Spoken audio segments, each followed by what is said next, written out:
Good morning, everybody. It is Ali's Digger Diary.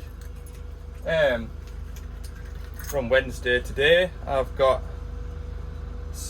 two services on the van. Also got a load of new boiler suits sent, so that'll be nice. Boiler suits, and I like them bib and braces as well, so they've sent us those down for the summertime. That door's shut. I just need to go and get a couple of empty drums and from my massive collection of empty drums, and I'll be on my way. I've got 160 litres of hydraulic oil on board. I've got 65 litres of engine oil on board, although I only need 39.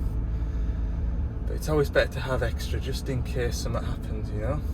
So here we are on the forestry road now. You can see, get over these potholes. This used to be an old railway line.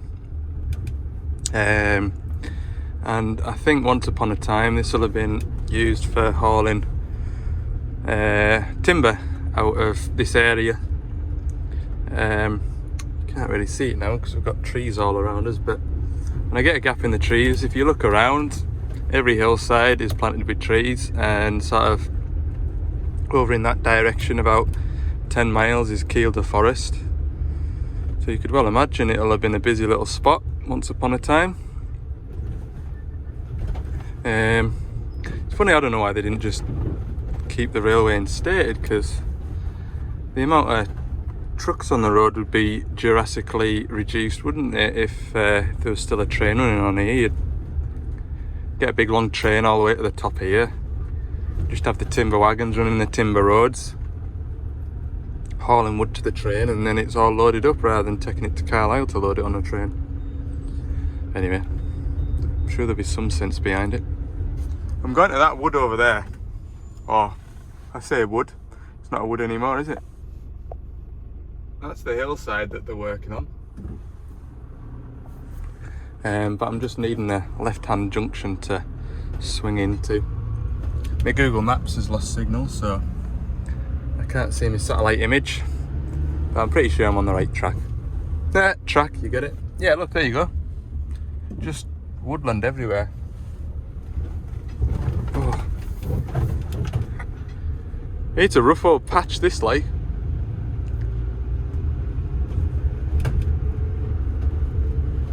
Looks like we've got a left-hand turn here. Maybe swing up here and see if we can see anything. Oh, it's just nice and peaceful up here. It is. Yeah, remember when I serviced that 210 when I fell down that hill? That was on that hillside over there. In that direction somewhere.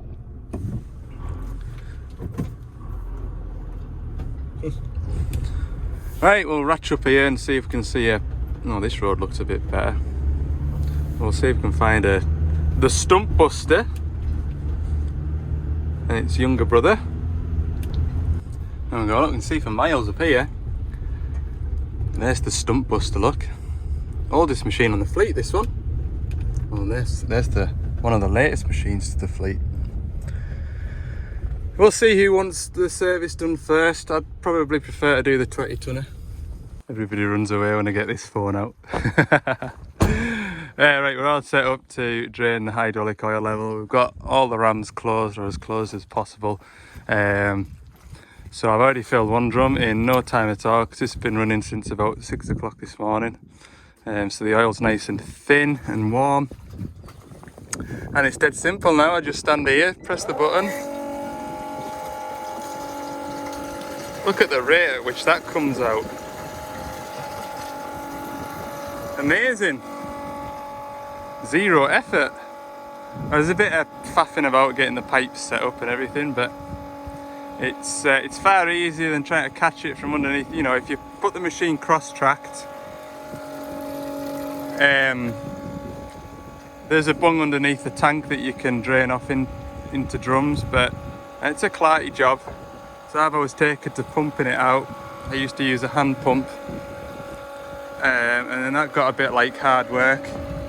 So then I adapted my hand pump to run it off a battery drill, and that worked, but it was cumbersome. And I finally pulled the pin and got one of these.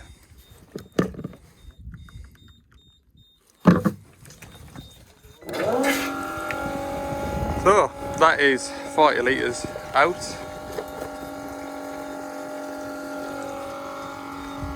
Flying. I think my phone was ringing before, I couldn't really hear it for that, so I better go and see who's trying to get hold of us. There we go, in about 4 to 5 minutes I have filled 1, 2, 3, 4, 5, 6.5. What's that then? 620, 130 litres.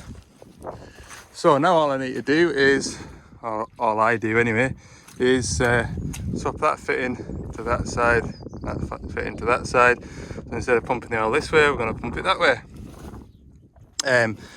I'll take this half full drum up to the top and run the first couple of litres into the waste, and then crack on.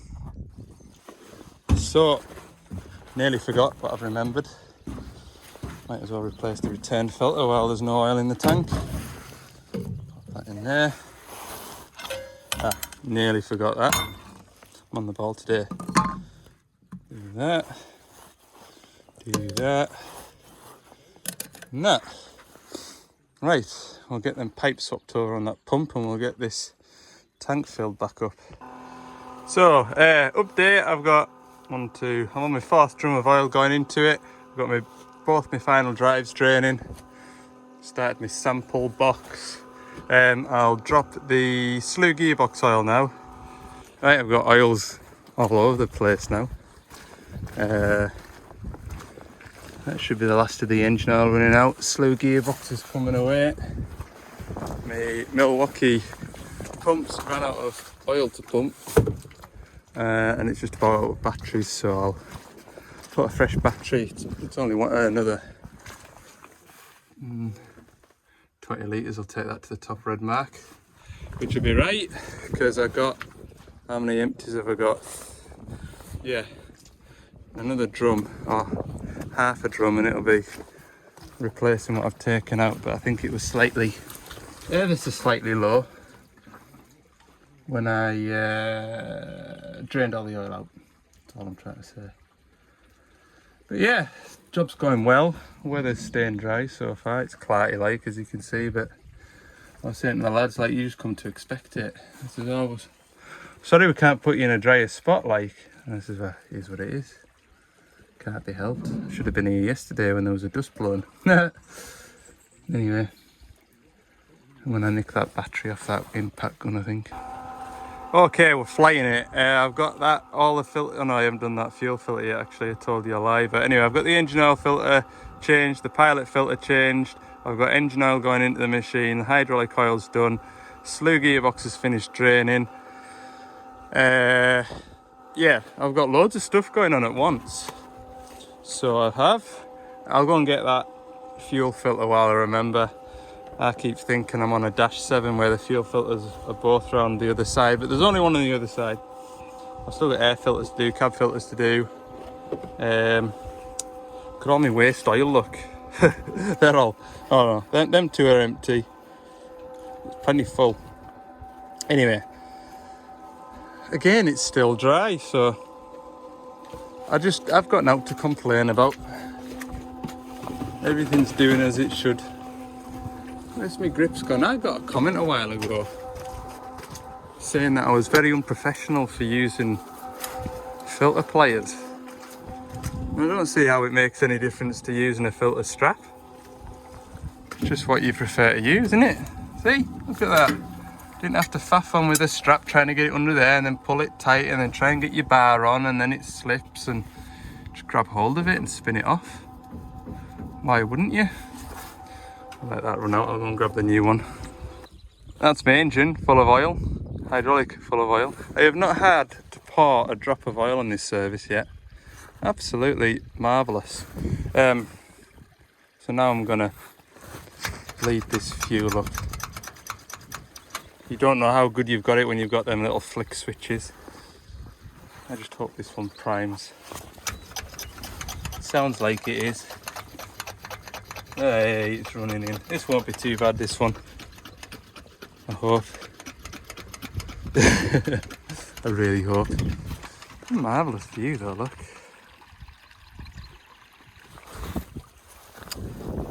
It's a grand part of the world to work. Good bit of variety. I'm going to get shot in the face by that. I'm going to put that blade screw back in there. It didn't shoot up the way at me.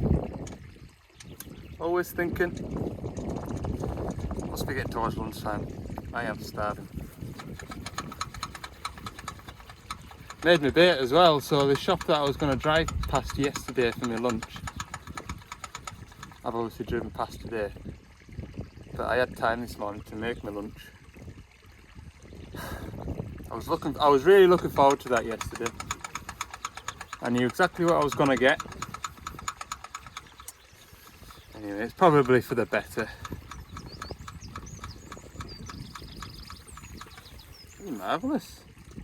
That hasn't taken much at all to bleed. I remember doing it at Baxend and car breakers. Exact same setup, only the filter, instead of being in the pump bay over there, it's up on top of there. Oh, I was sick of pumping the bloody thing. Anyway, looks like this is going to be a well-behaved one. I'm just done with filling this slew gearbox. I've taken that and cleaned it, put new air filters in, fuel's bled through. I need to double check the engine oil level now that it's all settled down. Final drives to do and cab filters. Another 15 minutes. This gearbox isn't too bad, see, because the dipstick, yeah, the filler neck goes straight down into it. Whereas that one over there, it kind of like cranked like that. Pain in the backside. So no, I'm quite happy. I can pump at a steady pace like that and it doesn't overfill it. We were thinking it was going to rain, so I'm just sort of looking forward to that. There we go, 1:30. The Stump Buster is serviced. Get all these service pop-ups cleared, and then I'm gonna have some lunch. Because I've got the van set up there and the 160 is the other side of the van. I said, I know you're on a clean bit over there, but I'm already mucky, you might as well just fetch it round. So we're gonna have the 160 swapped with this one, and then I'm not walking miles. Right, do the tedious bit of resetting these. It smells nice in here. Look at that Morris lubricants. Air freshener. Yeah. Right, I'll do this. I do need some lunch now, I am starving. 1 more minute of lunchtime. I've demolished my bait box, look. I've had quite a few missed calls, but as soon as I try and I'll get like a bar of signal, and as soon as I try and phone somebody, the signal disappears. So I've got that kind of anxiety now as to, oh, what have I missed? I'm just joking. Oh, 1:15, time to go. Right, I've sat for long enough. This should only take an hour, and then we'll be on the road. When you stop, you never feel like getting going again, do you? Feels colder out here than it was 45 minutes ago. Right, let's get on.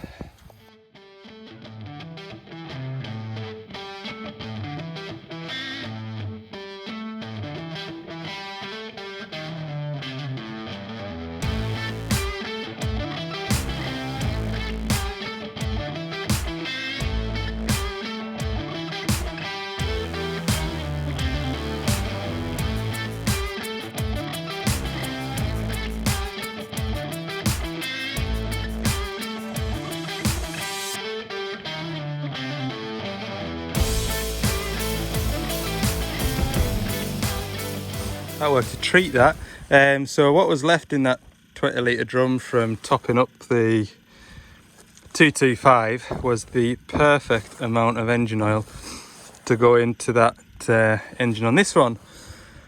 So that has taken me no time at all. What time is it now even? I'll look at the other phone in the back.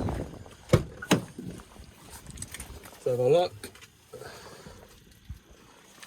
It is 3:10, so that's taken me 50 minutes. I've still got to start it up and check everything over. But no, putting that engine oil in there.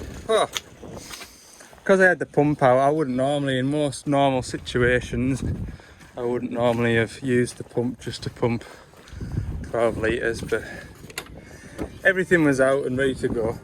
Oh, got disco lights in here, 3-point harness. Tell you, race spec digger. Right, I'll do this from the outside because I am filthy. I better turn this radio off before I get into trouble. Quiet you. There. Right. Do that, that.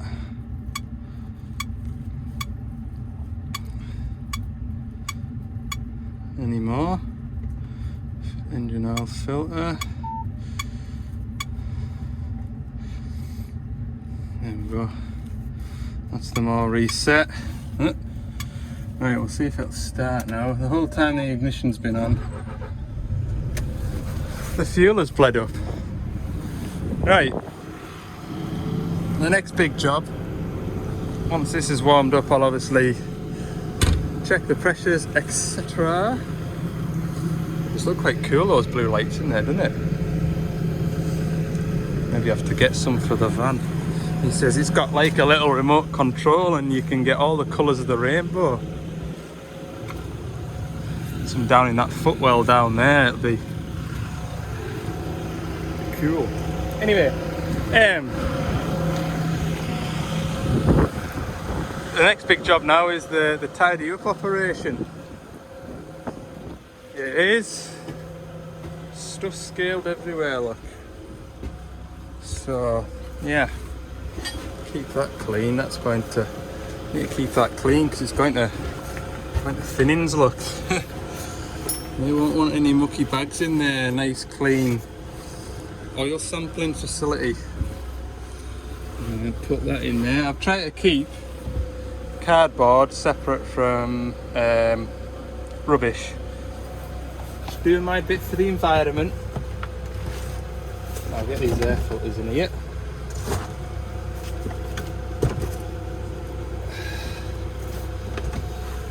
Okay, I'll get tidied up, do paperwork and then head back through to Carlisle. I'm pleased I never tried to squeeze all this in yesterday. I was kind of a bit, with the way the weather was yesterday, it was lovely and dry. I thought I could just come up here and get these services done. But I'd have been here till 9 o'clock last night, won't I, by the time I've driven home as well. So yeah, it's all worked out. We'll get some phone signal in a half hour or so and we'll no doubt have enough work until the middle of next week. Time to hit the road. Ooh, thought I wasn't going to be able to turn then. Ooh, it's boggy. Oh, out of the way. Good job I've got those super expensive tyres on.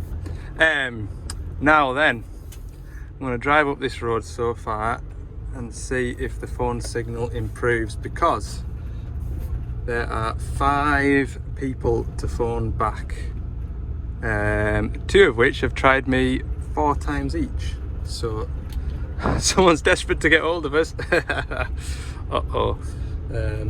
So yeah, I better attend to those calls. In fact, oh, I've got 3 bars here. We'll pull up in this lay-by, look. Nope, I'm none the wiser. As soon as you click call somebody, your phone signal goes to an emergency, emergency calls only, which is really annoying. Anyway, just I want to phone them now because I know the area that they normally work is up that road, and I need to go down that road. So anyway, it'll be sod's law. I get to some signal 10 mile down this road and then turn around and go back up the same way I've came. Anyway, it is 3:15 and by the time I get back to the yard and empty all the oil out, it'll be late enough, but I'd rather not run around with all this oil in the back. Anyway, get back through Carlisle. Thursday morning, just been robbing some parts off that 140. I've got a 140 in the woods, way over on the east coast, and don't know how, but they've snapped, or it's snapped, one of these, which is pouring diesel all over the fan belt. So the driver came on the phone yesterday and said, I've got a squealing noise coming from me digger. This was before I went up out of signal. So I got him to check the fan belt condition and the bearings and stuff like that. And he came on and he said, oh, there's diesel everywhere. I found one of these injector leak-off pipes was lifted out its seat, so I've shoved it back in. Ran it a bit and the squeals stopped, but anyway, I would say 3 or 4 of the missed calls yesterday was either the driver or the owner of the machine trying to get hold of us to order one of these, which I'd already ordered. When the fella came off the phone, I was like, he's definitely, that they just don't pop out like. But anyway, I've ordered one of them. The only issue is we're not getting it till tomorrow. So I've robbed it off that machine to go and get them going this morning. While I'm here, I didn't get my oils and everything emptied off the van yesterday because I was needed back at home. So I'm going to chuck all this stuff onto that trailer for the time being because I don't need to carry that across the country.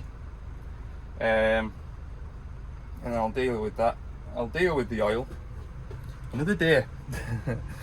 Weather's coming back in again. It's damp and miserable and it's getting a lot colder. And there was talk about winter coming back with a vengeance. It's going to be cold next week. Brilliant. So yeah, I'm going to chuck all this stuff out of here and then point the van east. So as you can see, it is proper windy over here. So I don't know what all you're going to hear when I get out of this van. It's only going to be it took me 30 seconds once I watched the YouTube video on how to remove those clips to get the pipes out. So come a long way to do a 15-minute plumbing job. Anyway, that's just the way of the world sometimes, isn't it? So yeah, we'll get these pipes on. I'll tell you a little bit about the fuel system. Might make it a bit more interesting. Okay, as you can hear, it's very, very windy, but it's this pipe here that's leaking and it's popped out and it won't stay in, and so that's putting fuel, oh, it's just running everywhere. It just stinks of diesel up here. Sorry it's so windy. This pipe here returns from the injector, so any fuel that isn't used goes back down here into here and eventually it'll get back to the tank. So this is a common rail fuel system. So we get fuel from the tank through the first filter onto a lift pump, which then goes through the primary filter. Then it goes to the high pressure fuel pump. That fuel pump is constantly pressurizing this. This is called the rail. So it's a common rail. These lines are constantly pressurized, and it's these plugs here which electronically allow the injectors to spray diesel into the cylinder, and it'll do it at different times depending on whether it's treating the emissions or just running. So that's how it works. These are always under pressure. So anyway, it's these, for whatever reason this has popped out and it won't That clips just want to pull out, so that's what we're replacing. So that's the new pipe fitted. I've sprayed half a tin of brake cleaner on here and cleaned it all up, dried it all up with the airline, so everything's nice and clean and dry now. So all it's left to do is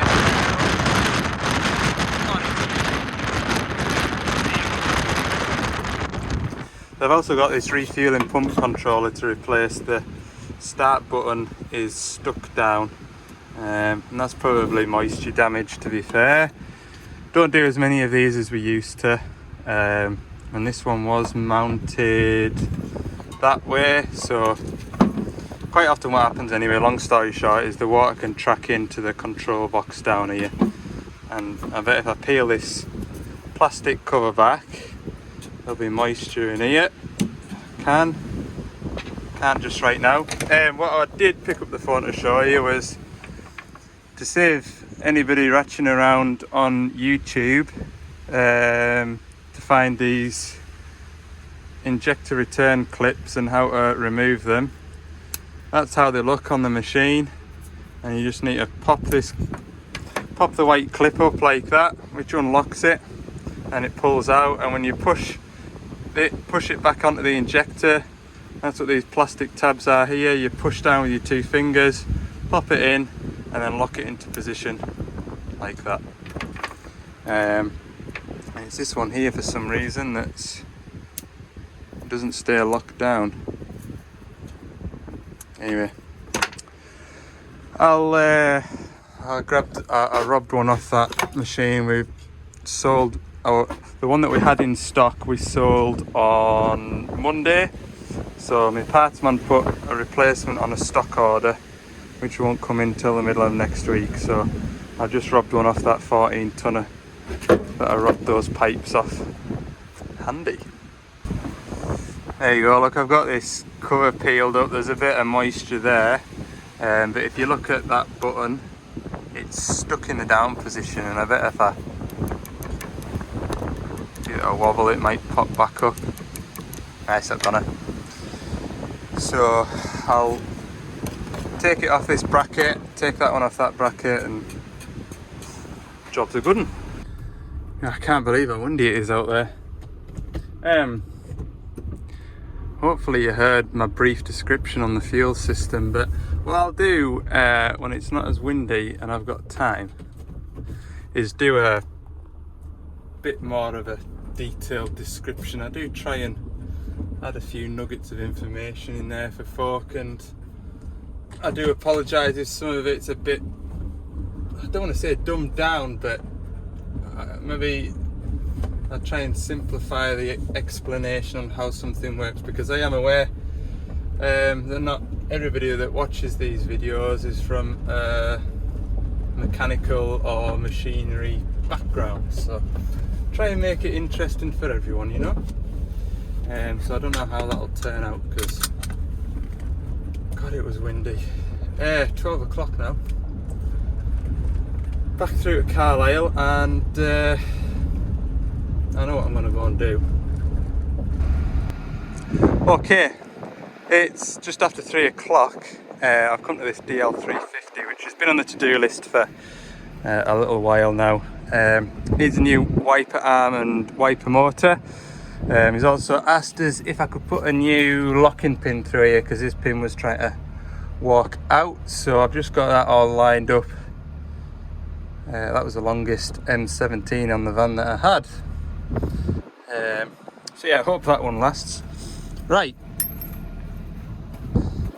so we've got a wiper motor on this to do.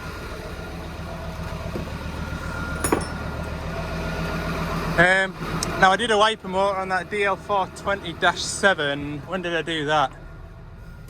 I tell you what, it smells nice in here. What's that smell? I don't actually know, there's no air. Oh, ha! Digger air freshener. Yes, I did a wiper motor on a 420-7, and that was actually a really nice job to do. On these, it's a bit more of a job. It's right behind here. From memory, it's just a shocker. Screen out, cover off, and then this cover off, but you can't get it off without dismantling this, so you kind of do the best you can, if you know what I mean.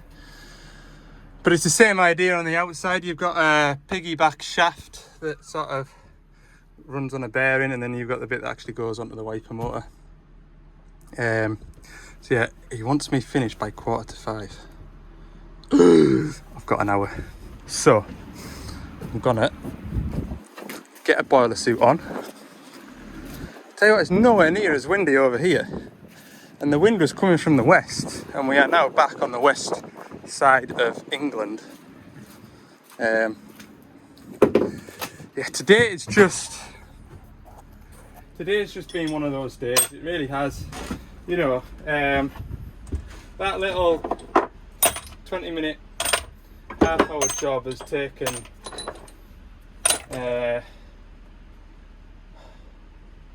about 5.5, 6 hours of my day, if you include pulling that bit off before I set off. And there was parts and things to organise before I left. So I didn't get back through Carlisle till 2:30. By the time I got out here, 3:15. Done that 2-minute job of putting that bolt in, but that's taken a bit of faffing about. The day's just disappeared on me. So yeah, it's just a one of them. I mean, you can't help it, can you? A machine is down, and when a machine's down, that sort of takes priority over everything else. So unfortunately, that was 2 hours away from base. It's just a one of them. Just a one of them. If that had been on my doorstep, I'd have been an hour. Anyway, right. So I'm just wanting to square up my tools because I've got stuff everywhere at the minute, and then we'll ratchet that bit out, and I'll put a nice new boiler suit. I've got some new boiler suits. We'll have a look at them. So I've got a set of bib and braces up there that I've opened thinking that they were boiler suits, but this is a new boiler suit. I'm gonna rip it open. Oh yeah, look at that, it's got my name on it. I won't lose that, will I? Right, I'll get it on. Yeah, we generally just use class boiler suits now because they're readily available, they're pretty good quality, they stand up to a lot, and we can put a high-vis vest on wherever that's gone when we're on site. They're fireproof. I think some of them are, I don't know whether this one is. Just a work overall, this one. But anyway, I don't need to be fireproof because I don't weld or cut. Or try not to anyway. I've got loads of boiler suits, and I should really have a bit of a clear out because some of these are a bit tatty, and I don't really know why I keep them, because I've got another boiler suit there and a set of bib and braces there. So anyway, I'll get this chucked on and we'll get that cab rov apart. Anyway, look at that, even got Gordon's on that shoulder. I feel like I look really smart, you know. I could walk into a nice restaurant in this at the minute because it's all nice and clean. It's the cleanest it'll ever be, so just enjoy that. Need this battery. Battery, please. I don't even know if I should be doing this today. I just feel, you know, really short of patience. I really do. And it's not the volume of work that's making me feel like that. It's just sometimes the people that you speak to or have to deal with put you in that kind of a fettle. Do you know what I mean? Anyway.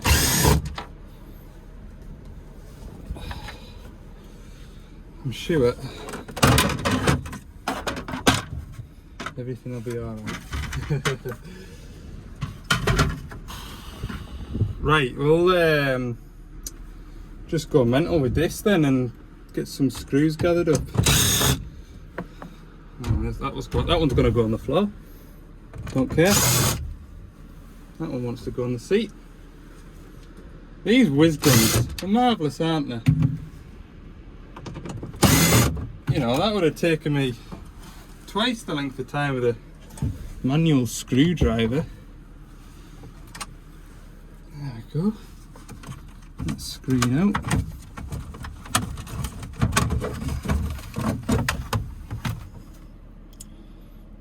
Still can't see the wiper motor. But anyway, we need this screen out to get at these screws here. So 3 plugs for this. 1, 2, oh, it's 4. 3. Come on, you tinker. 4. Hey, I might go and get me doodad and set you up somewhere like that. That'd be a good view. Oh, broken. Rubbish. Bit of super glue on that. Tell you what, this has to be the best smelling cab of the week so far.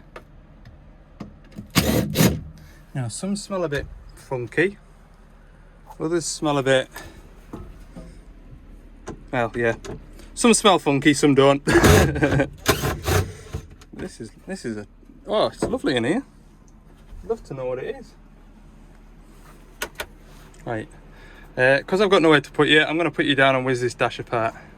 This is a kind of job the professional struggler would really enjoy. So you can get at all the screws. So once you've taken this off, you get the screws behind here.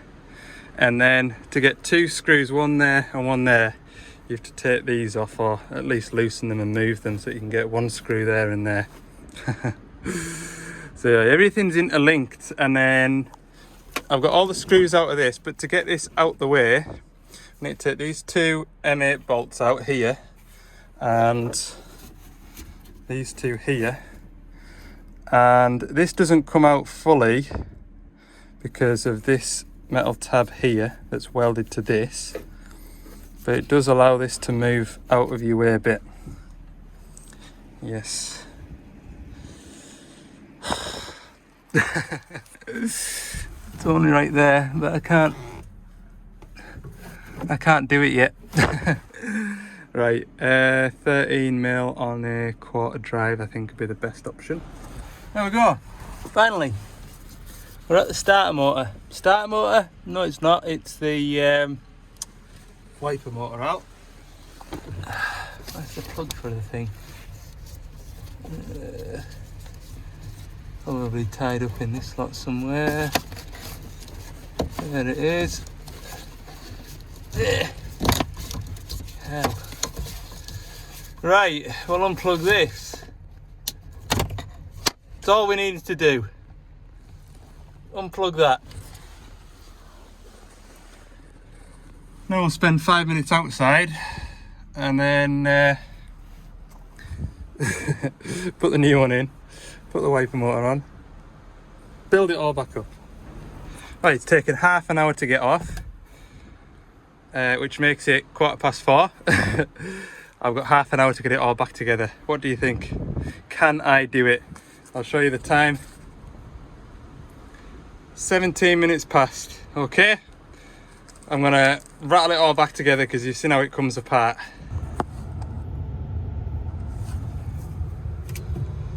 Done. There we go then. We're all packed up. I'm a bit upset about that. I suppose that'll spur us on to get a magnetic type of, I'll maybe fix that, get a new one, fix that, and then unscrew that, because I think that unscrews from there. Definitely does look. And then maybe if I get a magnet of some description and drill and tap it and then screw that onto the magnet. I am a genius. I am a genius. Chuck that in there. Right. Thanks for watching. Hope you've enjoyed this. Probably a short video. The rain's back, look. Who'd want to be a plant mechanic in this weather? See you in the next one.